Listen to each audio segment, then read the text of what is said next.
live at the Possible Conference in Miami, and today I'm thrilled to welcome Jessica Williams, who's the head of brand and partnerships at Shopify. Jessica's at the forefront of one of the most dynamic shifts in modern commerce as she leads Shopify's efforts to deepen cultural relevance and support the next generation of creators and entrepreneurs. Jessica, so great to see you. Thanks so much for having Absolutely. me. This is so fun. Yeah, I'm a huge fan of Shopify, and I had been for quite a long time, and I was excited when you joined.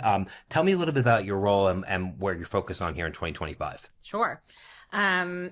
Well, you said it. Our job as a brand team is to inspire the next generation of entrepreneurs. When you think about what Shopify does best is it's the right hand to any entrepreneur from day one to mid-size. Now we have a very fruitful enterprise business. And so we really want to make entrepreneurship attractive to anyone who's thinking about a change. So the next generation of entrepreneurs, many think about Gen Z, but we're also talking about over 50 who's thinking about the next phase of their life, someone who got laid off, someone who's always got a side hustle but wants to turn it into the main hustle. So we do this a lot through partnerships. So many exciting brands on the platform, and we love to tell their stories, founder stories, brand stories. And just a really fun, exciting role. You said it, Shopify is at the forefront of commerce everywhere, from all of the platforms to AI to many other places. And so it's really fun to be sort of the backbone of everything that's happening. So let's say I'm 47 years old. I just got laid off my job, and I've always made t-shirts that people love. Yeah. What should I know about Shopify in terms of the features and benefits that maybe most people wouldn't know? I mean, I think the reality is that Shopify is for everyone, and it is so easy. I mean, the stories that you'll hear from the team, not our internal team, but the many founders on Shopify, is that they had no idea what they're doing. And if they can do it, anyone can do it. Right. And that really is the message, is that Shopify will do all the hard work for you. We've got so many amazing AI features built into the platform that it really is a choose your own adventure, but a choose your own adventure where we are with you every step of the way. Yeah. We like to say we're your chief of staff, we're your head marketer, we're your head ops person, your head of finance, your head of accounting. Like, we'll do it all. And so really all you have to bring is the ideas, and we'll even the sourcing of the product. We'll help with the sourcing. Sure. We've got a million You have a partners. marketplace too, right? A marketplace. We've got a million partners. We've got the freight all worked out. We've got the supply chain. You can do all of your B2B, so all of your wholesale inside Shopify, as well as your B2C commerce. We've got a million Marketing as well. Yes, 100 million people on the Shop app, so you can find new customers through marketing on the Shop app. I mean, it really is like an all-in-one platform, in a way where you still get to own your own data, so you're not giving up your data to a third party. Yeah.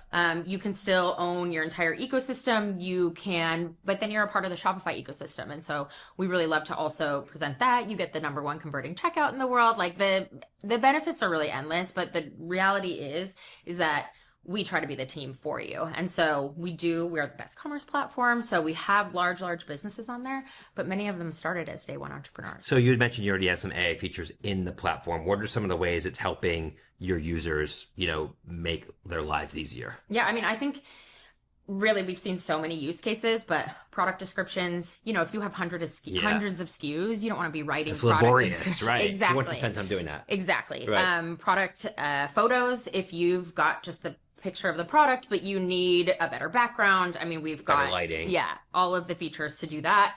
We're really sort of rebuilding the platform from the ground up to be AI for everything. And that is chat features, that is helping you understand the tax implications of shipping internationally in a way that's like just talking back to you. Right. Hey, here's what you need to do in order to lower your prices here. So it really is, we really want to make it as easy as possible, and for you to be optimized from day one. Yeah, I mean, that makes sense. People are interacting with technology like humans. So the more that you can humanize the experience, where if you have a question, you can talk to a chatbot, you have ways where you can get things easily done, it reduces friction. And one thing you said that I completely agree with, and I wrote about in my book, is that this world is now going to be for people who are creative, because, but at the same time, it's going to create a lot of pressure to upskill for people who are not, because there's so many different skill sets that people have learned that AI can or will be able to in the future do better, right? So when you think about, I guess, your organization and maybe your team, what are some of the important places you think upskilling is needed? Well, I mean, I'm sure everyone read Toby's letter about like AI being an absolute necessity. Yeah. So I think the first one that was is amazing. Like maybe we should talk. I mean, what was the letter in your words? Because for people who haven't. Oh, sure. Yeah. We had already heard it so many times internally, right. so it wasn't shocking at all. But he basically said, like, no, AI is the baseline now. Like, you must, as an employee of Shopify, be using AI in your everyday life and continuing to learn. So if you're just using ChatGPT now, we need you in, you know, all of the other places, right. in Perplexity, in our own internal tools, to be creating images, to be creating AI agents. Like, optimize your life through these. Take all of the tasks that you don't want to do anymore. That way you can focus on building the things that you are uniquely positioned to build. How did you feel when you got that email? I mean, like I said, you were already there. We're already there. You're there. I mean, right. There's so many things that we're already signaling that, including, you know, there's a question on our yearly review now about your use of AI. And while it's still very new, and so, you know, the scale on that, but I already have team members that have built AI agents to help them with contract writing. We do all of our own internal creator partnerships. And so we have hundreds and hundreds of creators on our roster. And you can imagine that's a lot of contract work. So, you know, I have guys that were sick of doing that. So they just built an AI agent to help them read contracts, to flag, you know. Your legal team was okay with that? Yeah, because they're still doing the final look. Right. But it's pretty standardized. But, you know, this way it can catch, you know, red lines that are problematic, that can input the finalized contract into our SIP pro. I mean, it's just, you know, stuff that like was really rote and kind of mind numbing for them. And now they can focus on building better partnerships, finding new creators, building relationships with them, which is much more useful to us anyway. For sure. I think internally, like, it's been such a useful tool for us to better brainstorm. We are mostly doing our brand marketing through the lens of partnerships. And so we're whipping through sort of like what a brand looks like together with Shopify, whether it's Fenty or Siegelman Stable or Eastside Golf, or we just did something with Serena Williams brand and Win, all the way up to like the biggest brands in the world. And each one of those needs to feel unique and interesting and fun. And Shopify sort of has to fit into theirs. And so it's helped with a lot of creative brainstorming. And certainly, I mean, has optimized everyone's life. Yeah. But I really do think the partnerships piece, like Shopify is a relationship business. We are helping you with the tools, but also with the people. So to me, having people spend more time with people is where I want them to spend their time, not on the rote tasks that we... That's well said. Yeah. And I do think, as I hear you talk, like Toby is a founder operator. And I think in a lot of ways, those are the people who are saying what everybody else is thinking. Yes. So like if you are a hired CEO that maybe doesn't want to rock the boat and wants a golden parachute, like you may know what's happening, but you be worried about saying out of no like that because you don't want to piss, where it's like he built this business. Yes. And, you know, I've spent a lot of time studying like how he pivoted Shopify from selling skateboards or whatever and started to where it's an incredible story. Yeah. But he's saying what everybody else is thinking. He's saying what everyone else will eventually say down the line. But for a lot of companies, it could be too late. And also what dawned on me as I hear you speak is that the contract example is an example where when he sends a note like that from the top, it kind of gives you guys air cover to do things where if that didn't come from the top, you may have your general counsel be like, why are you doing this? This is my territory. And that's what's happening in a lot of companies right now is people worry about their own fiefdoms at the expense of what's best for the company long term. Right. And that, I think, is the wrong way to think about it. I heard from a friend recently that their company actually bans AI use inside. God. And might as well ban the internet. I literally was like shocked because I feel like it's a detriment to the employees. Of course. Because how will you upskill if you're not thinking about these things? What if they leave and go somewhere else and they're going to be unhireable? Exactly. Right. And just why would you want people spending their time on these tasks, on writing emails, on, you know, like calendaring, on things that you literally now can automate? Like that to me was such a freedom builder. Right. So now you have the time to do all the stuff that was always on the back burner. Yeah. It's such an exciting time for me. The thing about founders, this is my second founder-led company that I've worked for. The first one was Coinbase, so Brian Armstrong. Who really, the stuff he wrote during COVID, I personally, what he said was, this is a company, this is not a place that, and this is what I personally believe, other people listening to the podcast might disagree, but a company is not a place to push social issues. We're here, our constituents are our shareholders, this is what we're doing, and that's another perfect example. In fact, I conflated the two when you brought it up because I'm like, but Toby didn't write that. Brian did, but so tell me about that. Well, I think to your point, it is this sort of go direct, founder led, and they don't need to worry about, the consensus of everyone. And I love working for founder-led companies because there's only one opinion that matters versus the consensus of 100 people. Which gets nothing done. Nothing done. Yep. And then the people that work there really we're all sort of in it together. You really understand because it is coming from the top. Like, this is it. And I hate saying this because I don't feel this way, but if you're not on board, like, you gotta leave. And so it really is a very tight knit around the things that are most important. And crystal clear what is most important. Yeah, I mean, I think in times of swirl and uncertainty, people just need a leader to say, go this way, take my hand.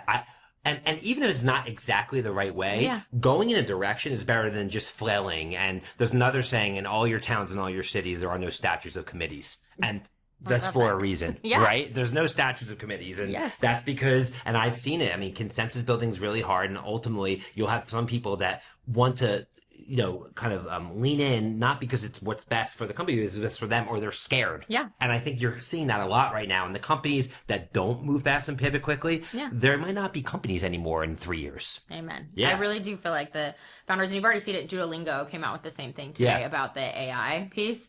Well, them especially, because you could translate anything on... Exactly. We have two things internally. The disagree and commit, which, we all may have our opinion, but if this is the way, you're going to say it, and then you're going to commit. Right. And then strong opinions loosely held. Like, you got to be able to get on board, and we're here to hear it, and we're here to think about it, but you got to get on board no matter. The other thing I hear a lot in AI is, it's so... Like, I had somebody send me a message the other day, like, well, you should address the fact that AI is bad for the environment. I'm like, and it's like, well, okay, well, nobody having a job will probably be better for the environment too, because you won't have to travel to work. Should we just fire everyone? Like, there's always a reason. The reality is, like, I'm not responsible for AI. I wish I invented it, but I didn't. But the reality is it's here. Right. And whether it's good or bad, or it's going to add jobs or lose jobs, it doesn't matter. Right. Like, this is the world we're in, and you just have to adapt it. This is not something that you can fight. Right. And people don't really understand that. Right. And what I believe is that AI will accelerate innovations in other places. 100%. Like, I do believe that the AI acceleration will help with a sustainability conversation and the innovations in sustainability and in, all of the climate technology that we need in order to reverse cancer. Yes, 100%. Like, there are so many things that will come from this. So I'm hoping that the environmental protection will be part of that. Yeah, agreed. So you'd mentioned creators. I'm just curious to hear, like, what does it mean to have a creator partnership with Shopify? Yeah. And why has that been I can imagine, but why has it been such a successful channel for Shopify? I came onto Shopify almost 2 years ago now, and they had already the most sophisticated creator program I had seen. And I think they were way ahead of their time in that they saw that creators were the next big brand. Yeah. And so they had partnered with Mr. Beast when he's just had 3 million fans. I mean, he's got over 150 million fans worldwide. Yeah. It's insane. But understood the power of the creator brand and understood that, the world was really moving into social channels and YouTube. And so we have now probably 250 YouTube creators that we work with who are niche creators. They work in gardening or in DIY car repair. So they have an audience around their content. And so they have a niche community audience, but that community listens to them. They watch their YouTube channels every day, and they want to buy their stuff. And so every one of them has built a store on Shopify.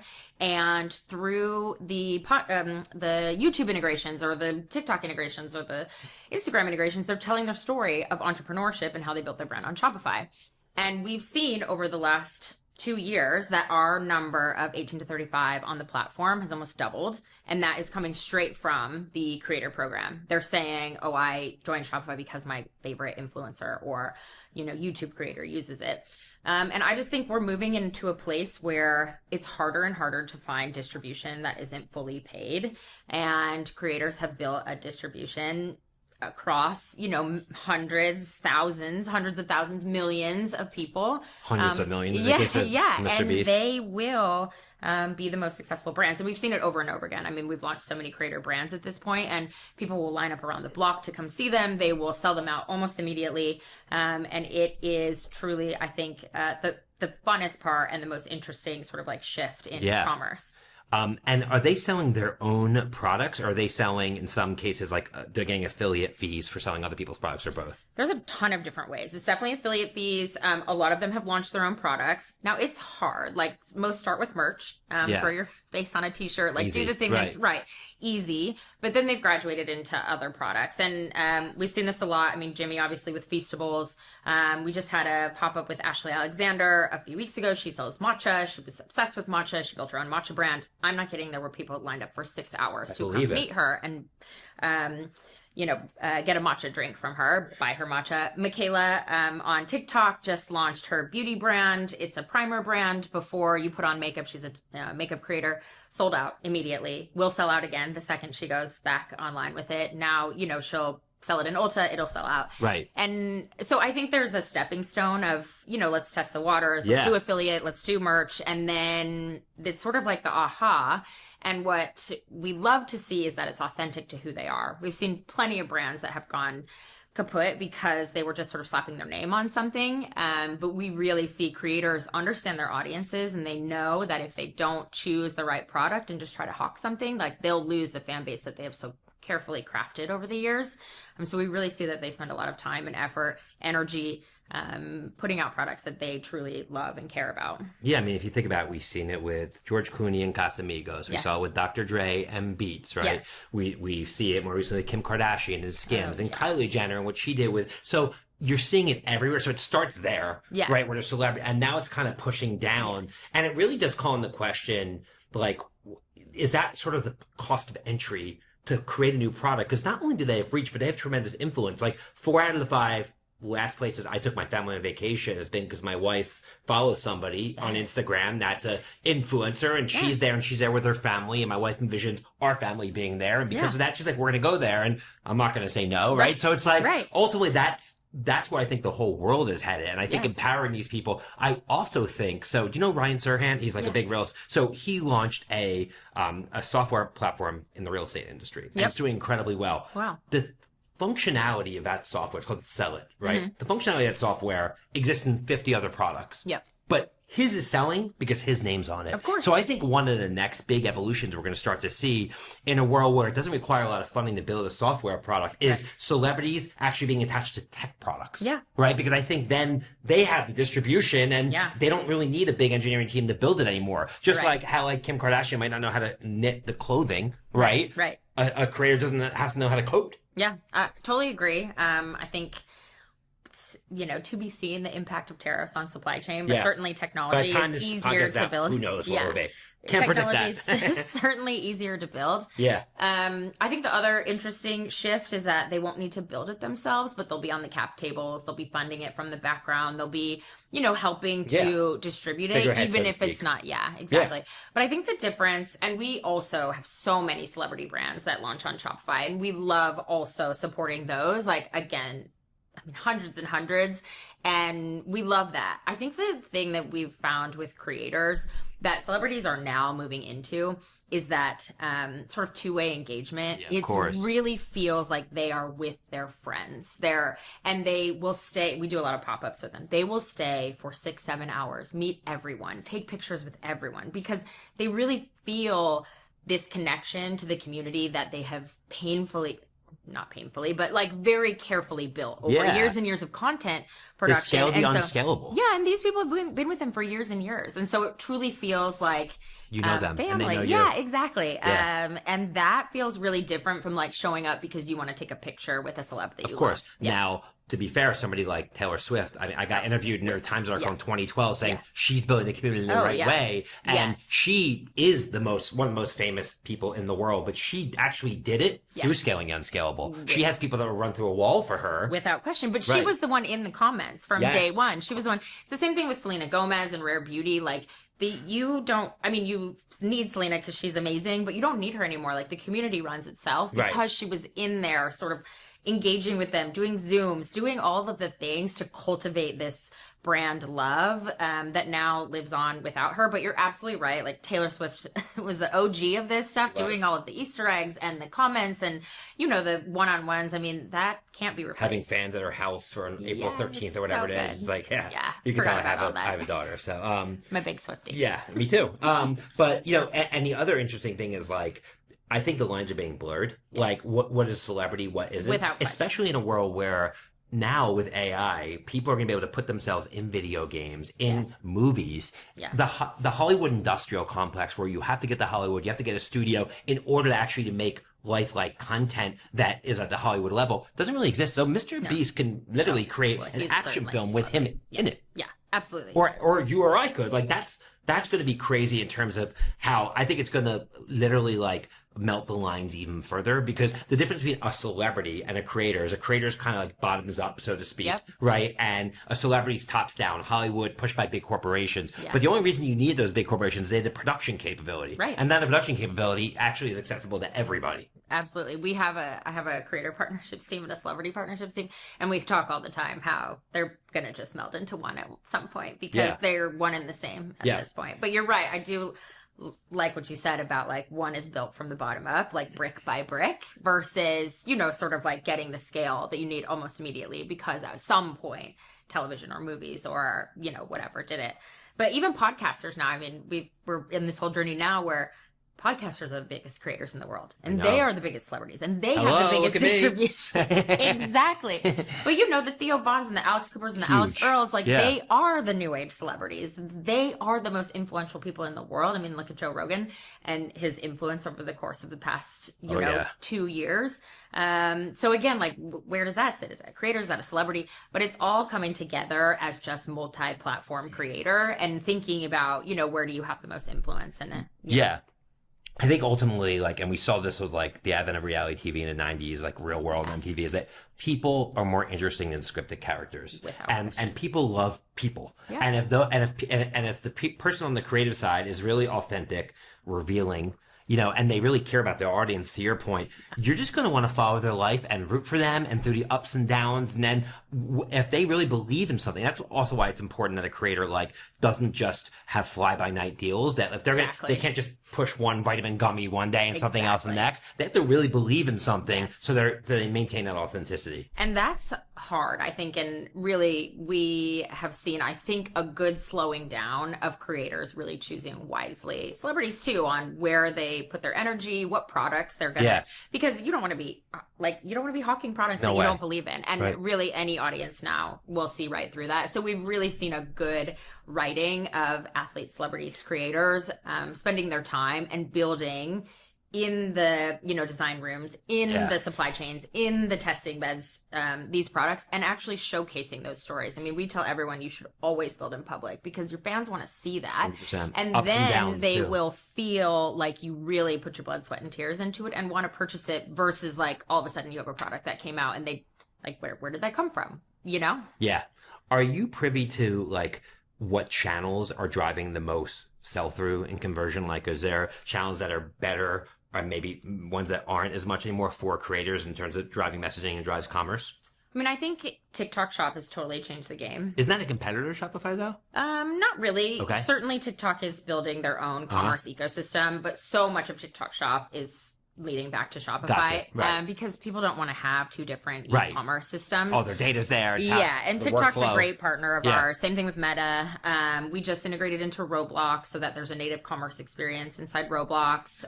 We're really building into everywhere. Same thing with StockX. Like, we see we just want to be everywhere that commerce is and allow people to purchase and engage with commerce wherever they want. So, but I think TikTok Shop has really changed the game because pretty immediate. It's very natively integrated. And, you know, if you're seeing something and it's got a great sale. Modern day QVC. Yeah, exactly. It really is the modern day QVC. And I think, you know, we've just seen so many creators like really test into it, doing lives, doing sales, doing bundles. And it has seemed to work over and over again. Absolutely. Yeah. So shifting gears a little bit here as we wrap up here, Jessica, I'd love to hear like what a week in the life is for you, where you're focused, what are the things that you love doing, and where do you think you're driving the biggest impact at Shopify? Oh, I love that question. We spend a lot of time on creators and partnerships. That's where a lot of our brand marketing is going. I think we like to tell the stories of those. I think we want to tell better product stories inside Shopify. So again, how entrepreneurs can use our products, use the new products coming out. We've got so many amazing things in there. So we're really working on our product storytelling, and we have an Editions. It's sort of our big product release coming up, and I'm super excited about all the products that will be released there. We continue to build big partnerships with creators. Is that hard to get to the creators, or? No, I mean, most of the time they know Shopify. We have a pretty good reputation in the industry that, like, if you're going to do business, you want to do it with Shopify. So instead of just buying ad integrations on, we'll say, Theo or the Giggly Squad or others, like, we really want to build these partnerships because we want to help them build their brands. And we have a unique set of skills, website optimization. We have a store in Soho where we can throw pop-ups for them. We've got a huge media buying team, like really things that we can support them on versus just cutting them a check. And so we like to spend a lot of time there.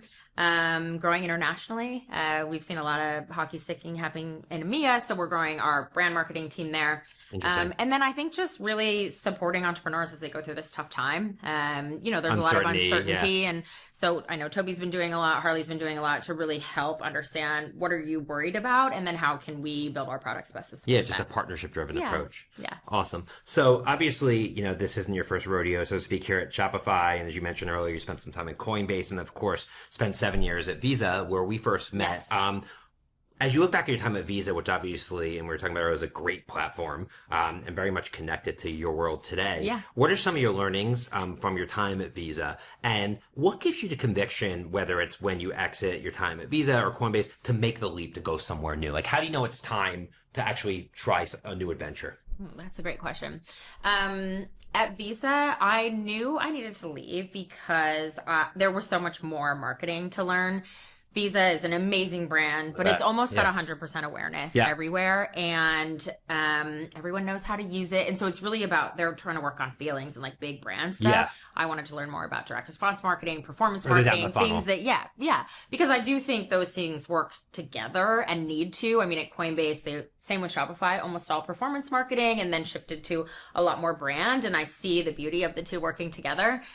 So those things excite me. We've got a consumer app at Shopify, the Shop app, a lot of amazing innovations happening there. And so really wanting to push people to use that more. It's a lot of fun challenges with getting people to download an app and, start to shop in a place they're not used to shopping in. So I love the marketing challenges that come with a new company.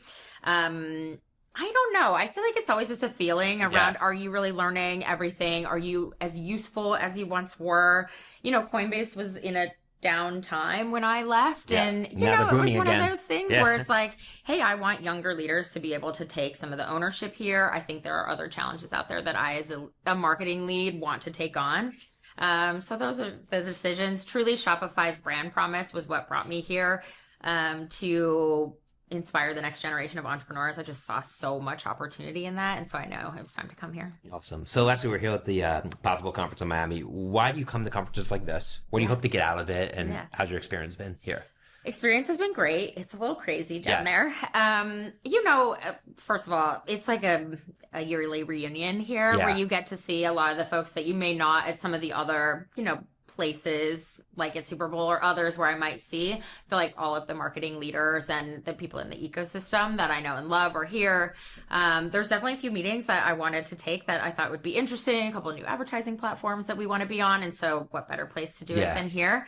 I think it's just a good sort of melding of the minds and getting to hear the speakers. There's so many good ones. I'm excited to join your book launch tonight. Awesome. I think it's just a fun reunion, but also, I come away inspired on so many different fronts. Fantastic. Lastly, we ask our guests always, wrapping up the podcast, is a saying or mantra that comes to mind that drives a professional journey. What comes to mind for you? My personal one, and I feel like is more prevalent today than any other time, is a rising tide lifts all boats. Like, I really don't believe in competition. I think there's room for everyone. I think there's room for every platform. I think there's room for every person. And really, I feel like doing the right thing and sort of lifting everyone up together is better and will prevail in the long run. Yeah, I love that. And I do think so many people perseverate over what the competitors are doing. And ultimately, you're usually in control of your own destiny. Without question. Yeah, so awesome. Well, thank you so much for taking the time. That is great conversation and flew by, but so many incredible insights. I'm excited for our audience to hear it. Thank you so much. On behalf of Suzy and Adweek team, thanks again to Jessica Williams, head of brand and partnerships at Shopify, for joining us today. Be sure to subscribe, rate, review the Speed of Culture podcast on your favorite podcast platform. We're here live in Miami at the Possible Conference. See you soon. Bye-bye. The Speed of Culture is brought to you by Suzy as part of the Adweek Podcast Network and Acast Creator Network. You can listen and subscribe to all Adweek's podcasts by visiting adweek.com/podcasts. To find out more about Suzy, head to Suzy.com. And make sure to search for The Speed of Culture in Apple Podcasts, Spotify, or anywhere else podcasts are found. Click follow so you don't miss out on any future episodes. On behalf of the team here at Suzy, thanks for listening.